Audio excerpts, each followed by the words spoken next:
Hello, je te souhaite la bienvenue dans ce podcast Histoire d'être. Ici, on parle de parcours de vie, de spiritualité, mais également de trauma, de blessures et de chemin de vie. J'espère que cet épisode te plaira et que cela te donnera envie de t'abonner et de partager avec moi tes expériences afin que l'on puisse créer tous ensemble une belle communauté. Je te souhaite une belle écoute. Dans ce nouvel épisode, je vais donc parler de l'enfant que j'ai été, de mes premières années de vie et finalement de mes émotions, de tout ce que j'ai pu ressentir et de comment cela a été perçu dans mon entourage, les adultes en l'occurrence. Et du coup, on pourra comprendre au fur et à mesure comment j'ai pu construire ma vie et comment finalement l'enfant que l'on a été a un impact positif ou négatif bien sûr, sur sa vie d'adulte. Car c'est très important, les premières années de la vie sont vraiment cruciales et ça, je l'ai découvert en thérapie avec une psychologue en l'occurrence. Donc il est vrai que les 5 premières années sont assez décisives en termes émotionnels et de construction de soi. Donc pour ma part, je dirais que j'ai toujours été une enfant anxieuse. En tout cas, de ce que je me souviens, mes premiers souvenirs, voilà, j'ai toujours eu beaucoup de peur, de difficulté à aller vers les autres. J'étais une enfant que je pourrais qualifier d'associable, c'est-à-dire que je crois qu'il y avait à peu près que ma mère qui comptait. J'avais beaucoup de mal à aller vers les autres adultes, en tout cas les hommes, il en était hors de question. Les femmes, c'était un petit peu plus facile, mais c'était pas non plus le plus simple pour moi. Et quand je pense à mes amitiés, finalement, j'ai toujours eu une amie. J'ai jamais réussi à avoir des cercles d'amis, plusieurs amis. J'étais toujours, avec une personne. Et c'était très exclusive. Donc même si j'avais 2 ou 3 amies, je passais mon temps avec une d'entre elles et si je voyais l'autre, voilà. Donc j'avais beaucoup de mal à, comme je l'ai dit, à me séparer de ma mère, c'est-à-dire que tout ce qui était colonie de vacances ou centre aéré ou aller dormir quelque part, c'était compliqué pour moi. Du coup, j'ai jamais été forcée à faire ça. J'ai également eu depuis toujours en fait, des angoisses pour tout ce qui était les voyages. Donc la voiture, le train, l'avion, ça a toujours été très compliqué pour moi. Je sais pas du tout d'où vient ce stress, cette anxiété des voyages, mais voilà, à chaque fois qu'on devait partir, je me faisais toute une montagne. Bon, je vous avoue que c'est encore le cas maintenant. C'est un des trucs que même si ça va mieux, j'ai pas réglé. Donc voilà, la sociabilité, les angoisses du voyage et comme je vous le disais, du coup, la peur de la séparation, la peur de la perte de mes habitudes. En fait, j'aimais être chez moi, j'aimais dormir dans mon lit. Après, les habitudes, si j'étais avec ma mère, ça allait encore.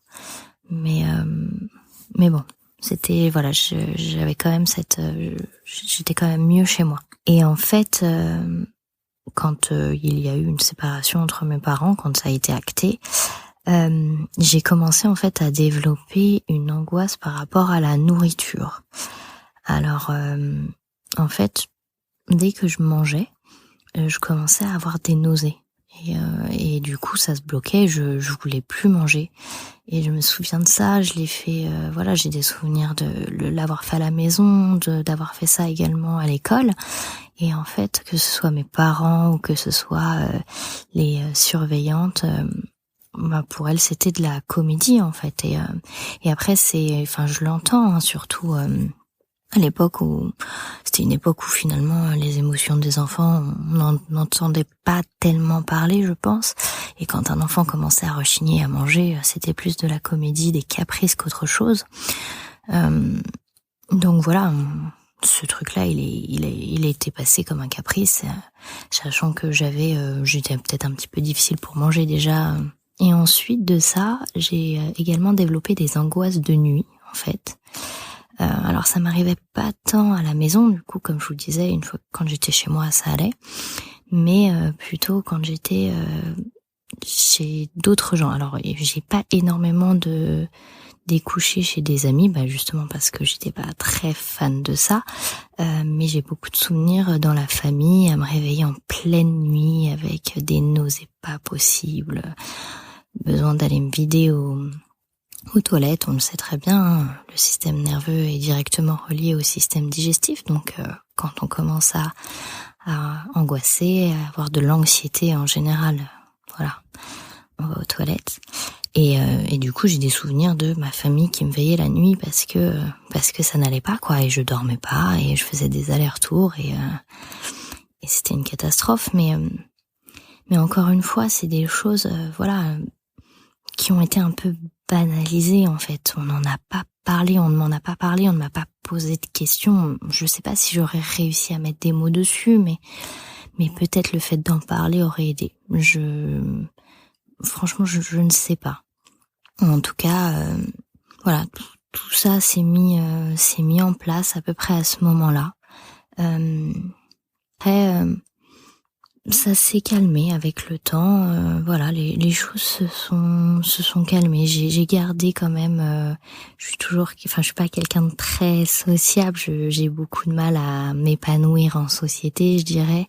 J'ai un cercle d'amis qui est plutôt réduit. Je ne suis pas quelqu'un qui aime aller dans des fêtes où il y a 50 personnes.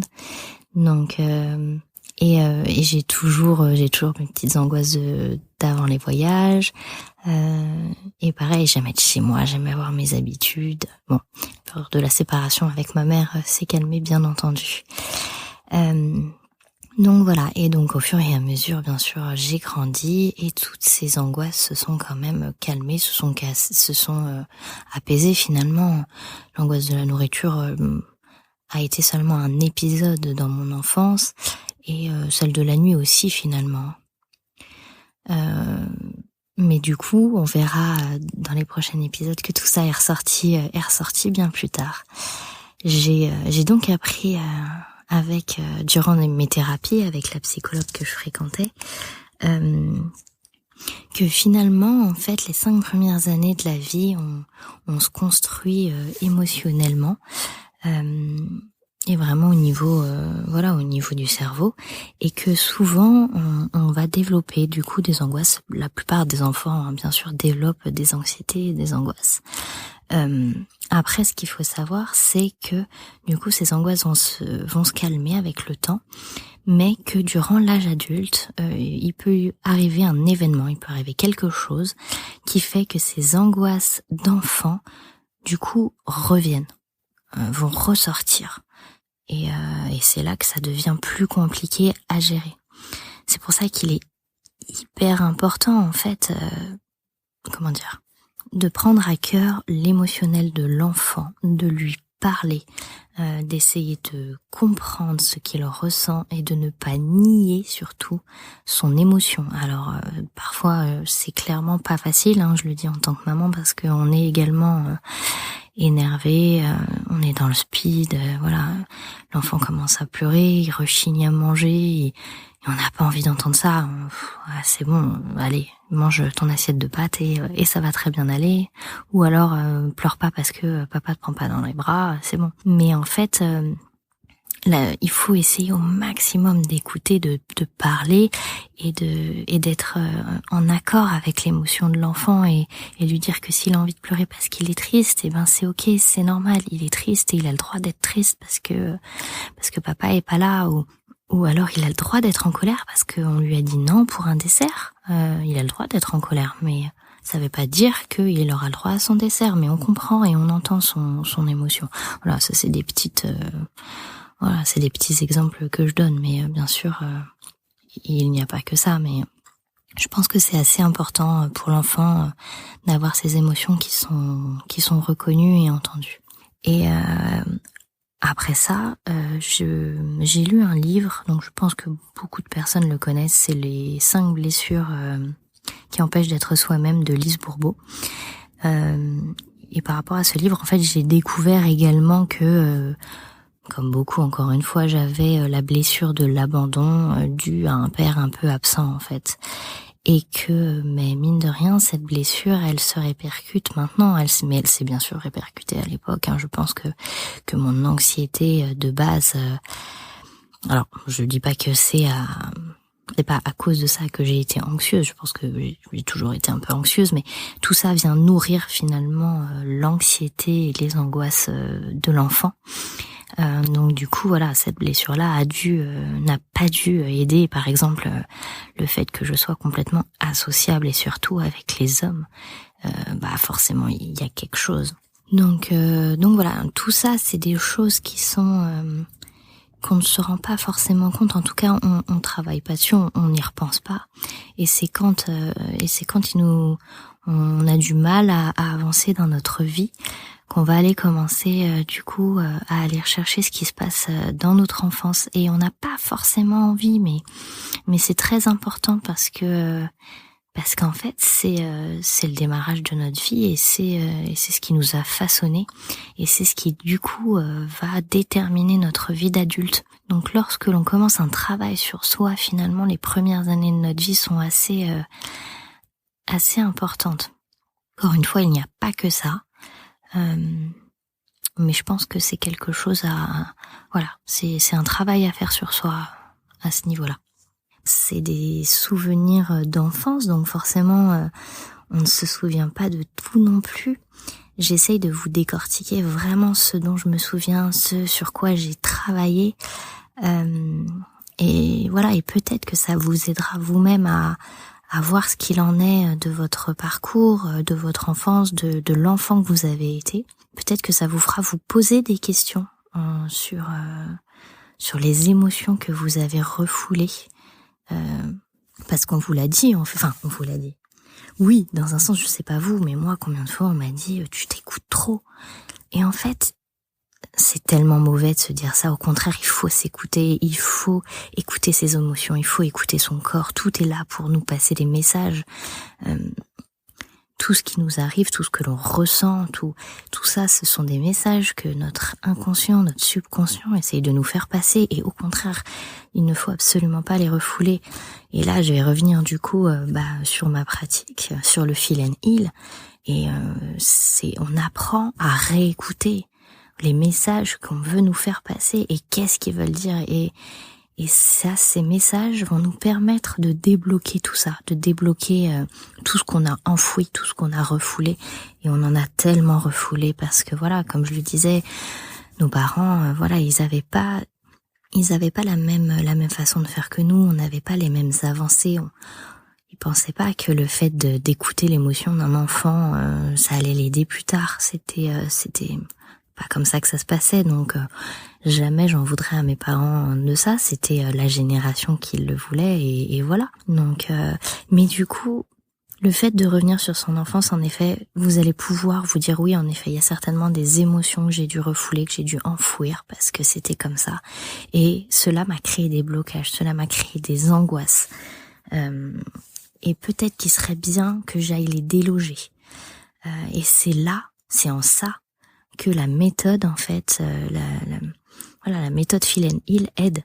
Parce que on va aller chercher des choses enfouies dont vous n'avez même plus conscience, mais votre corps, il le sait, il sait très bien où c'est, il sait très bien ce qui bloque. Et il va venir débloquer ce qu'il faut. Faire en sorte que vous alliez mieux, et faire en sorte d'être apaisé finalement. Donc tout ne se fait pas en une séance, on est bien d'accord. De toute façon, je ne connais pas une thérapie qui est miraculeuse et qui en une séance guérit tout. Ce n'est pas possible. Mais voilà, je trouvais ça hyper important de parler de l'enfant que j'ai été, de l'enfant que l'on a été et qui nous a construit maintenant. Donc encore une fois, j'espère que ce petit podcast vous a plu. Pour le prochain épisode, je pense que je parlerai en détail